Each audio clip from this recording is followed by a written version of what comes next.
Hey, how's everybody doing today? Hey, it's great to see you again.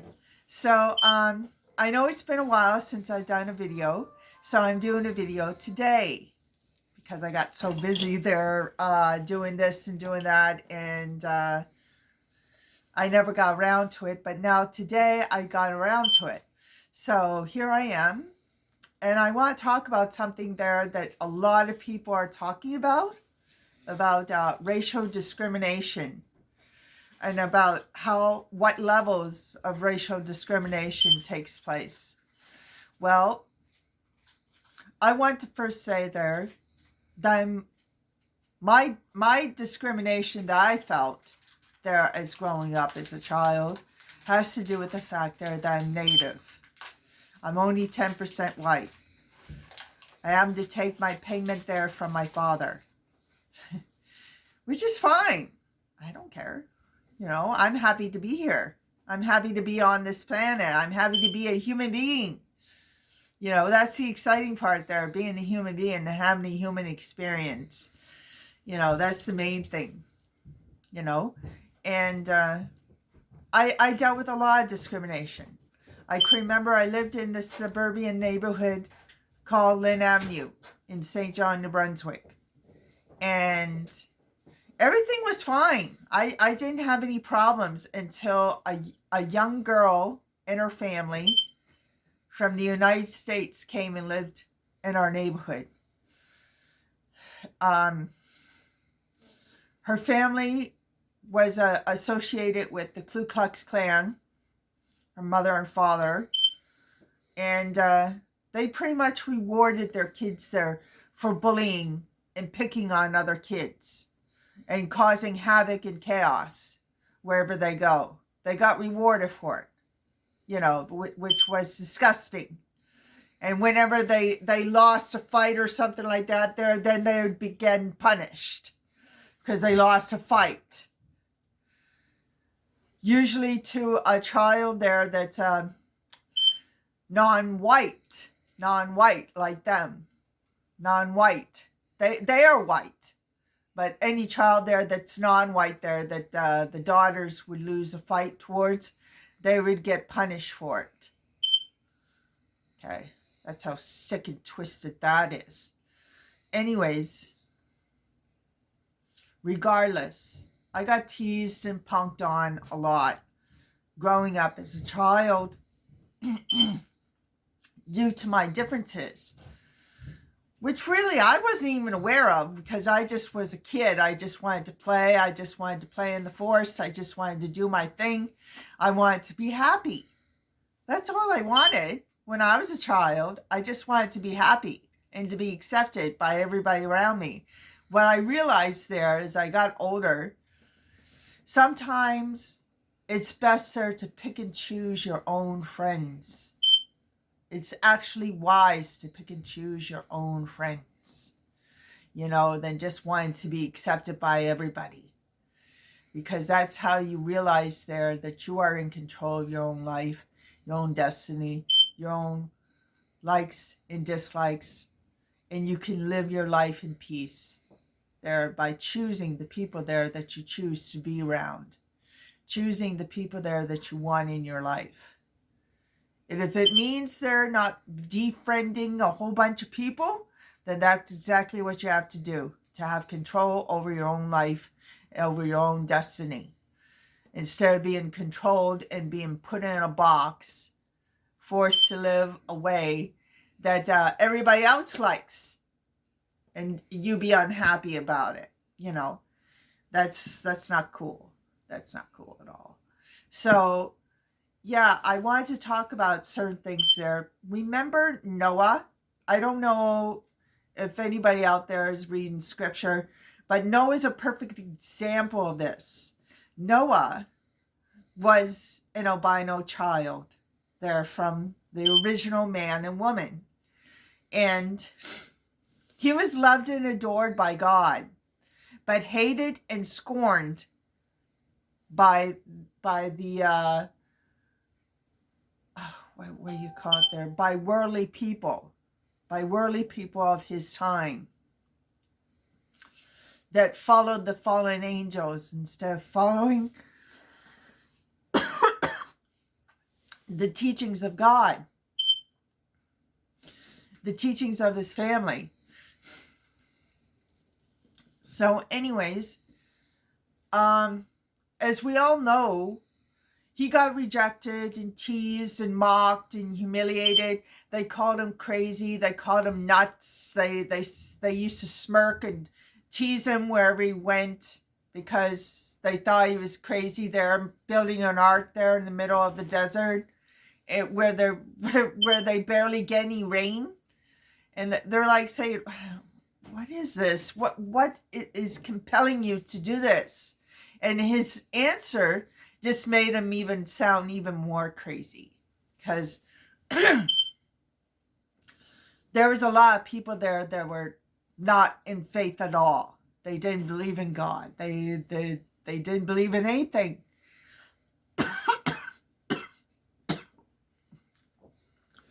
They believed in things and possessions and material world that they lived in. That's what they believed in. Anything that was tangible that they could touch and feel, that's what they believed in. Okay? What they could see, touch, and feel, that's what they believed in. And believing in something of the unseen would be considered hocus pocus, not real, a fantasy, and something's wrong with you, a little delusional, if you're believing in something in the unseen. As we well know today, with faith, it's very important there to believe in the unseen. Believe in spirits, believe in the Holy Spirit, believe in all kinds of different types of elements there of the unseen, including the third dimension. And also the fifth dimension, and all these dimensions there that are part of life. They're part of the human experience. And a lot of it is the unseen. What is the unseen? What really do we see, and what we don't see? That's to all individuals there, and what meets the eye. People see different things. People see life in a different way. No one has the right there to criticize or ever mock or ever put down someone else just because they've seen something there that someone else has not. That's the way that the people that were the disciples and followed the disciples felt in the beginning of their journey to Christianity. Because remember, Jesus was put on a cross, and they thought, okay, this is it. We're done with the revolution there. We're done. We put a cinder to this leader, to this rebellious leader. And we put a cinder to it, and it's ended. It's over. It'll die out like nothing else. And we won't hear any more of this, and there won't be any more retaliation. Well, they were more wrong than ever, because a lot of people there saw the resurrection of Jesus. Not the actual resurrection, but they saw him in the flesh 3 days after the death, after the crucifixion. 3 days after the crucifixion, they saw him again. In the flesh, okay? For real. Like they could touch him, they could feel him. He was real, okay? Because he had already not just transcended, he came back. He was resurrected. He was resurrected, which we call Easter. The Christians call Easter. We don't believe in following those holidays due to the fact that a lot of it is now consume base. Consume base. They're buying things, doing things.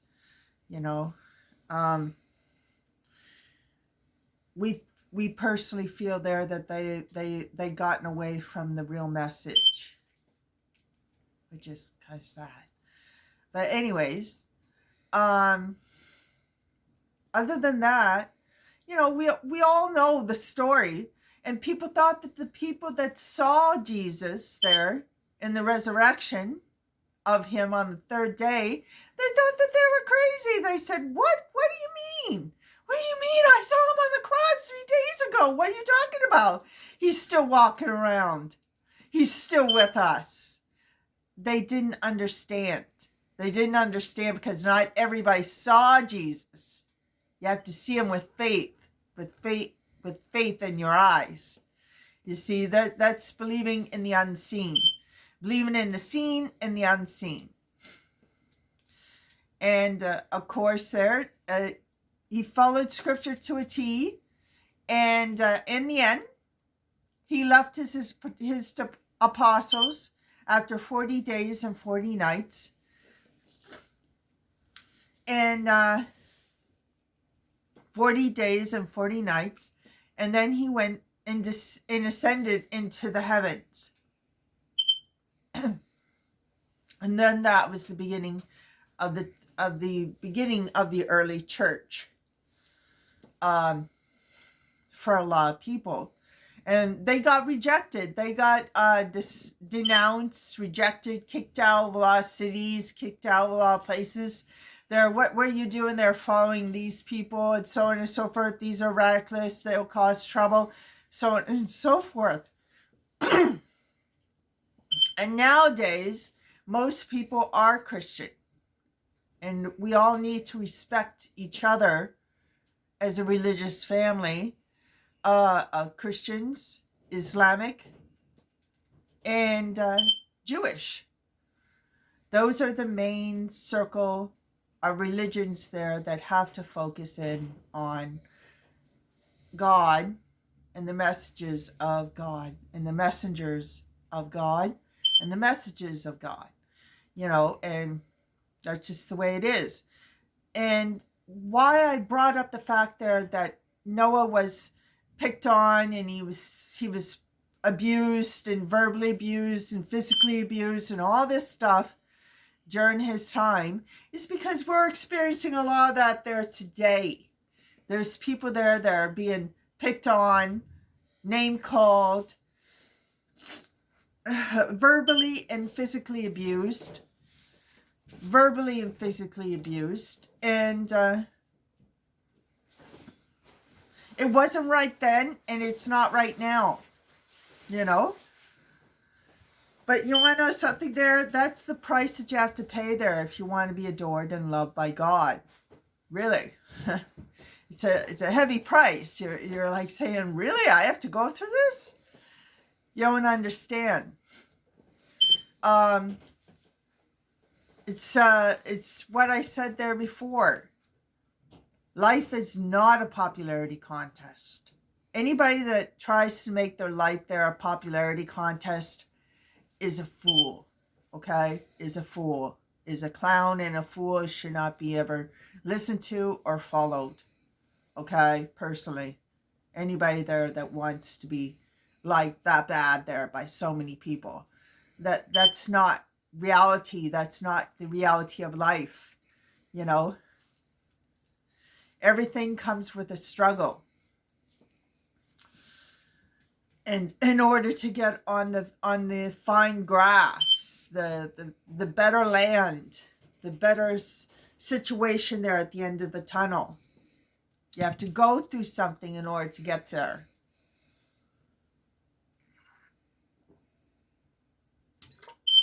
I have some pop there in order to prevent my throat from getting dry. Because I find that happens often. My throat gets dry. So anyways, yeah, and he was mocked and humiliated there for many, many years as he was building the ark, and he continued on building the ark because he had strong faith and he followed his faith instead of what everybody else wanted him to do and say that he should do and try to live his life for him. There's a lot of people there that do that. A lot of people there that do that. Even parents, even grandparents, family members. Those family members are not really family members. They're just people there that you are forced to know. Because basically, if they were really a family member and if they really did love you, then it wouldn't matter whether you did whatever you had to do there to do the right thing. Okay? They would still accept you. Like if you choose a certain lifestyle, it's not up to them to tell you how to live your life or what to do or who to practice or who to follow or what role model should you have in your life. No one has that right to ever tell you who your role model should be, who you should look up to, who you should listen to, who you should follow, what faith you should be in. Then they're not your friend. They're not your family members. They're really not. They're just people there that you once knew. That wants to control and center their world around yours and make you miserable while you live your life to please them. That's what they want. They want to be pleased. They think that their acceptance there is really that important. And it's not. It's really not. Because there's life after that. There's life after that. You choose something there and someone doesn't appreciate it and don't like it, well then there's the door. Keep moving. Keep moving. And don't look back. Because that's not what the journey's about. Trying to please and make people happy. No, that's not what the journey's about. The journey's about getting to your destination there and knowing exactly who you are, as you are, and who you believe in, what you believe in, what is real and what is not real. And, I've heard people there discriminate against Islam, discriminate against Judaism, discriminate against every other religion there other than their own, And I'm like saying there, who the hell do you think you are? Who do you think you are that you think that you have the right there to be so self-righteous there to tell people how to live their lives and what to do and who to believe in and what to believe in, No one has that right there to place that type of judgment on someone else, regardless of whatever choice they make in their life.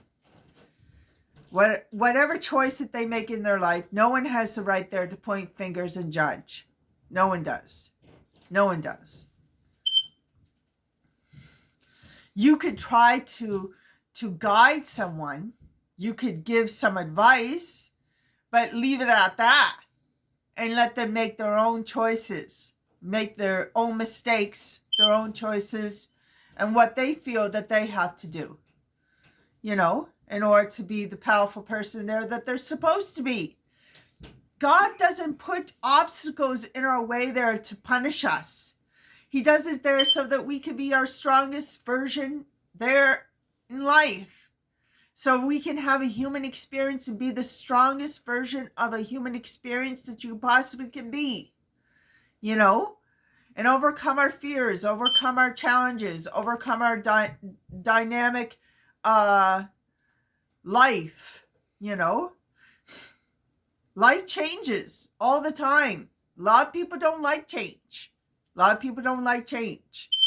But it changes. It changes regardless how anybody else feels.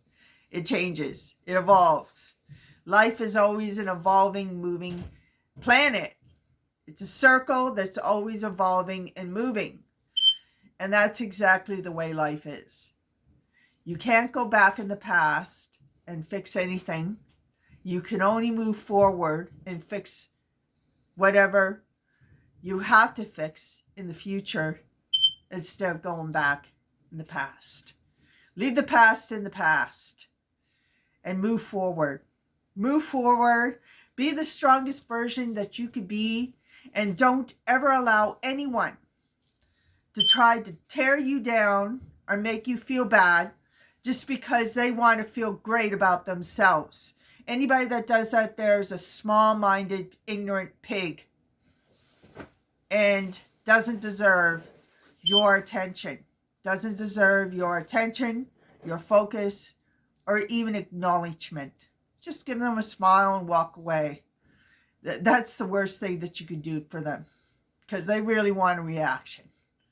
They really want a reaction. When you don't give them no reaction there, they even get worse. They get worse, and then they really make a fool of themselves because you've already walked away, you know?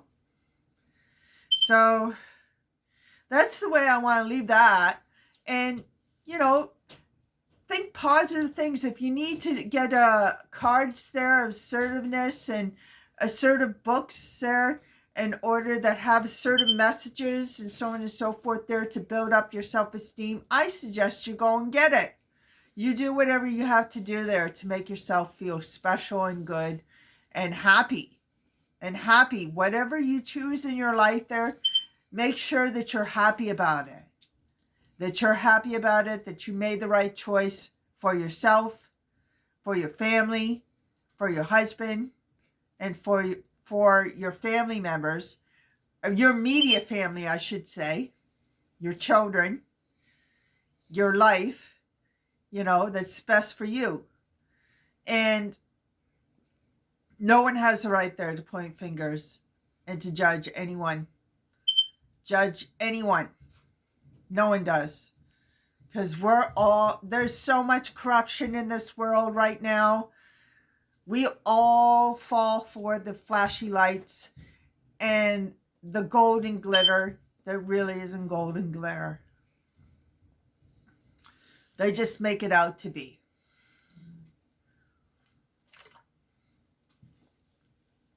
We've all fallen for it. We've all made mistakes. And there's going to be a lot more mistakes there that we're going to make there in the near future. That's part of life. That's how we learn. That's how we grow. You know? I don't believe in condemning people or condoning people and saying we're sinners and so on and so forth, and that we've all done wrong. We know we've all done wrong. We know we've all made mistakes. We know that we've all fumbled up somehow, some way in the past or whatever. But you gotta let go. You gotta let go and forgive yourself and move forward. Keep moving forward. Don't be afraid to move forward. You know, don't be afraid to move forward. Okay? Don't ever allow anyone there to stop you from living your best life. That's the basic rule of thumb that I just want to mention there out to you. Live your best life. Live your best life to the best of your abilities. Don't be afraid of challenges, and don't be afraid of obstacles. Don't be afraid of any person out there. Because if God's with you, who could be against you? So I'm going to leave it at that. I hope that this message was helpful to a lot of people there in this situation there and how they feel. I wanted to go into politics, but then I decided, no, I'm not going to do that. I'm not going to do that. I think that we know the roundabout situation there, what I was getting at. So I'm going to just leave it at that there. And I hope you have a good night there, and I love you all. Bye.